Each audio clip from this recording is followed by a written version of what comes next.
آخر میں ایک بات بس میں اور عرض کروں گا، اور وہ ہے گزشتہ جمعے میں جو پیچھے بورڈ پر حدیث شریف لکھی ہوئی تھی نا، اس کے بارے میں بعض ہمارے احباب نے پوچھا تھا، تو وہ کچھ تھوڑا سا سمجھنے میں دقت ہو رہی تھی، ہو سکتا ہے اور حضرات کو بھی ہوئی ہو، تو وہ میں نے پھر اس کی وضاحت کر دی تھی، تو بعض نے کہا کہ اس کو ذرا اور اچھی طرح ڈیفائن کر دیں، کیونکہ وہاں صرف حدیث کا ترجمہ ہی بیان ہو سکتا ہے، تشریح نہیں ہو سکتی۔ تو وہ حدیث یہ تھی کہ جس میں ترمذی شریف کی حدیث لکھی گئی تھی، رسول اللہ صلی اللہ علیہ وسلم نے فرمایا کہ بدا الاسلام غریبا وسیعود الی الغرباء فطوبی للغرباء،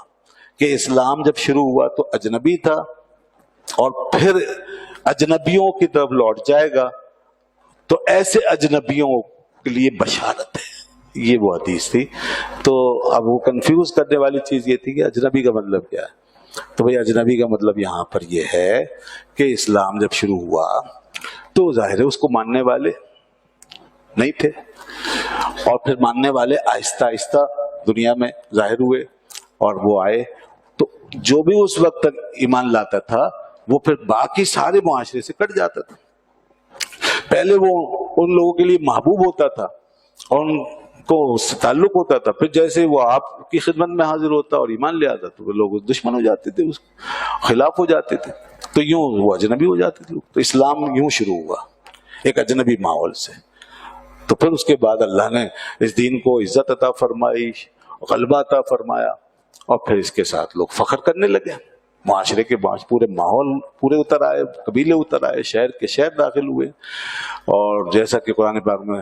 سورہ نصر میں اللہ نے فرمایا کہ اذا جاء نصر اللہ والفتح ورأیت الناس يدخلون فی دین اللہ افواجا، یہ پھر بات کی تاریخ ہے۔ اب اس کے بعد فرمایا کہ پھر دوبارہ اجنبی ہو جائے گا، تو اب یہ قیامت کی نشانی ہے اور وہ سلسلہ شروع ہو چکا ہے۔ اب ہمارے درمیان دین جو ہے آہستہ آہستہ پھر اجنبی ہوتا جا رہا ہے، کیونکہ اب مسلمانوں کا حال یہ ہے کہ جیسے اقبال کا ایک شعر ہی پڑھ دوں تو کافی ہے، وضع میں تم نصارت و تمدن میں حنود، یہ مسلمان جنہیں دیکھ کے شرمائے ہوں۔ اب ہمارا حال یہ ہوتا جا رہا ہے کہ ہماری سب کچھ بدل چکی ہے، روش، طریقہ، تہذیب، تعلیم، سوچ، فکر، سب کچھ بدل رہا ہے اور لوگ اسلام سے دور ہو رہے ہیں، اور مطلب عجیب عجیب مثالیں ہمارے درمیان ہیں۔ تو اس لیے پھر دین اجنبی ہو رہا ہے۔ ایک معتدل میں لیول پر بھی لینا اگر کہ بھئی بہت وہ نہیں ہے، آزاد خیال نہیں ہے، بس دین کو بھی چاہتے ہیں اور ایک صاف ستھری زندگی گزارنے والے لوگ، اس طرح کے معتدل معاشرے میں بھی لیں تو وہ بھی دین پر پوری طرح چلنے کے لیے تیار نہیں، تمام چیزوں پہ، دین کی تمام باتوں پہ، یہاں تک کہ اگر ایسے گھروں میں بھی کوئی بچہ نماز روزے کی طرف ذرا مائل ہونے لگے اور کچھ سنت کے مطابق زندگی گزارنا شروع کرے، تو ایسے معتدل ماحول میں بھی تشویش شروع ہو جاتی ہے، اور لوگ کہتے ہیں بھائی کیا ارادہ ہے،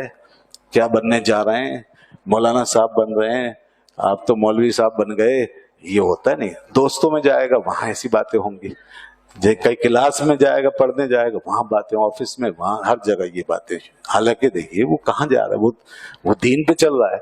بس آپ کے سٹینڈرڈ سے اور آپ کے ٹرینڈ سے تھوڑا سا آگے نکل گیا تو اجنبی ہو گیا نا معاملہ۔ یہ ہے اجنبیت جو اس وقت پھر سے پیدا ہو گئی ہے ہمارے ماحول میں، اور یہ اجنبیت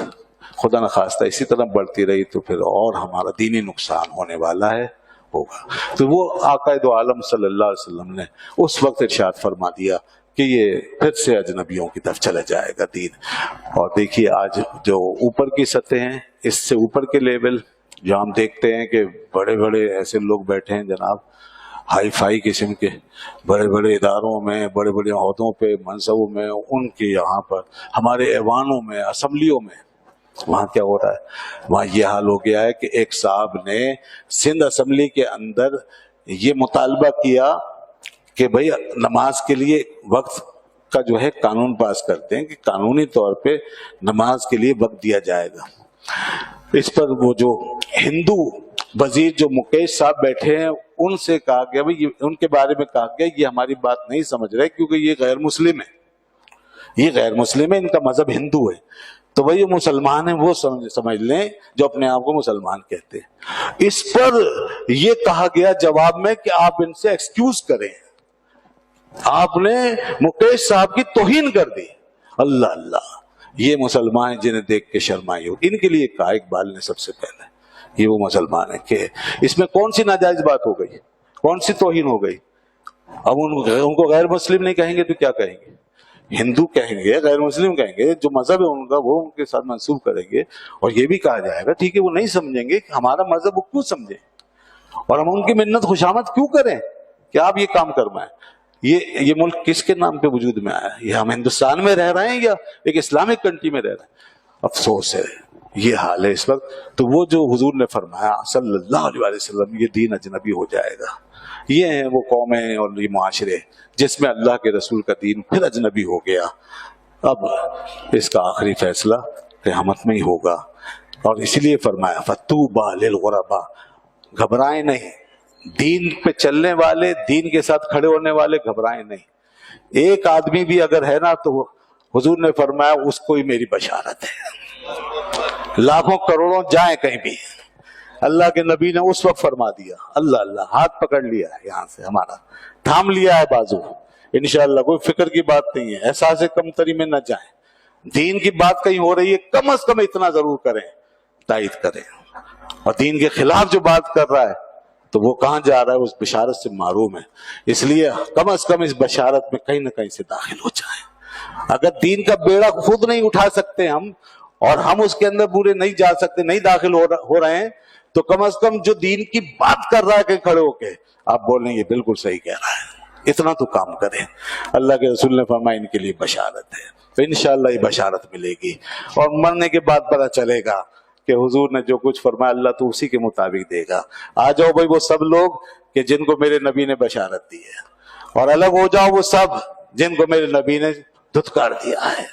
اسی لیے اعلیٰ حضرت نے کہا تھا بخدا خدا کا یہی ہے در, نہیں اور کوئی مفر مکر, جو وہاں سے ہو یہیں آ کے ہو, جو یہاں نہیں تو وہاں نہیں. جس کو یہاں سے انہوں نے نکال دیا اسے وہاں بھی کچھ نہیں ملے گا.